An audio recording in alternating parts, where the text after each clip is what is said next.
Any minute now, we should be getting a look at our third and final character for DLC Pack 1. We already know Jump Force's first DLC pack is going to be releasing sometime this month, and I've got a whole video where I speculate about the specific release date, so if you want an idea of where my head's at with that, you can check out that video, which I'll link at the end of this video and in the description. I will mention I do think it will actually be released on the 31st at this point, or the 24th. But anyway, that's not what this video is about. In the meantime, while we wait for that, let's focus on what we're actually going to get in this upcoming patch. Obviously, we know about the 3 DLC characters, Kaiba, All Might, and an unknown third. There are 3 characters in the running for that third slot. There's Bakugo, Biscuit, and Boo, the 3 Bs. Personally, I think it will be Bakugo. There's pretty compelling arguments for all 3 though, and I've got videos about that on the channel if you want to go find them. But coming with those 3 characters, we're also getting their respective avatar costumes and special moves. Those will be tied specifically to the character, so your avatar will have access to All Might's costume, Kaiba's jacket, which is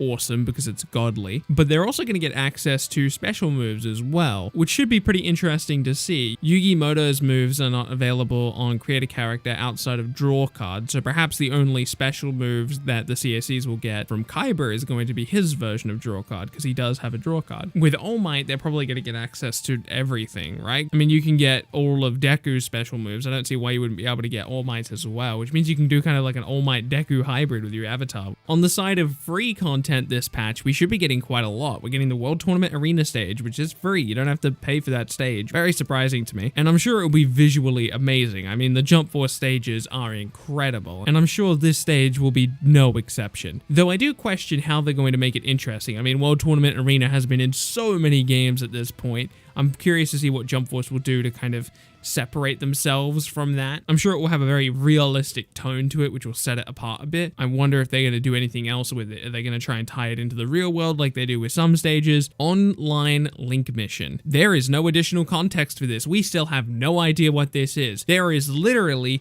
zero information on this, unless I am totally blind. Usually I've got my ear pretty close to the ground when it comes to Jump Force stuff. To my knowledge, online link mission, there is nothing surrounding this. We have no idea what it is. Perhaps it's some type of PvE content for clans. Injustice 2 and I believe Mortal Kombat 11 has this as well. They have a system where you can verse the CPU, but it's an incredibly difficult CPU. It's a CPU you're never going to be able to beat, but if you lower its health bar, everyone else in your clan who goes to verse that boss sees the progress that you made, and the idea is that you all are together while not being in the same game, but you're all together working towards lowering that health bar as far as you can. So perhaps maybe Jump Force is going to have something like that, which would line up because mission is the keyword they use to describe, missions, right? Story style content, the PvE content that's currently in the game. And then it's just got online link at the front. So the implication there is that you somehow link up during a mission, and the way that Jump Force is set up, it's not really compatible with a 2 versus 1 format or any type of PvE format. So that would be my closest guess as to what this is going to be. Everybody in your clan kind of works together towards beating one raid boss, but you all do it individually in your own separate games. But that's all speculation. The event for this month is Raid Boss, but please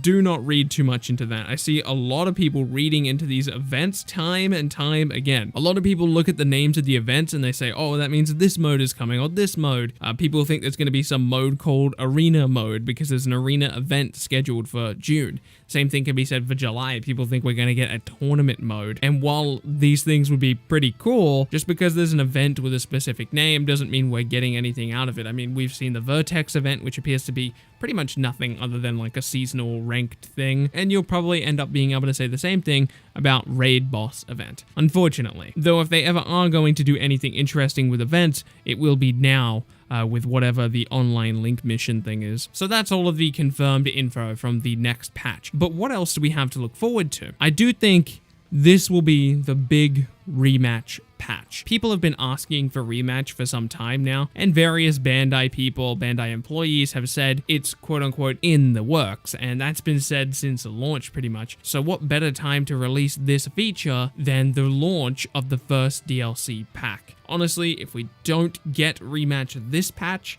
I don't know when you should expect it. But that's a lot of stuff to look forward to in a single patch. Just to do a quick rundown again, you've got the 3 DLC characters, a DLC stage, which is free, costumes and abilities, a new event, online link mission, and maybe rematch? Oh, and I'm sure there'll be various balance changes here and there with different characters. One more thing before I leave, it has been quite a long time since we got any meaningful information from the data mining community. Considering how big this patch is, as in not file size, but like how important it is, there's a lot of stuff coming in this patch. It would not surprise me to find out that the data mine community is going to be able to find out a lot of stuff come patch day, whether it be a look at DLC characters' movesets that aren't released yet, or various other things. Maybe even some hints towards a potential season 2. Ooh. That's it for me though. I want to thank you so much for watching this video. If you're new around here, subscribe to keep up to date with all the good anime gaming news. My name has been Bilbsy, and I'll see you in the next video.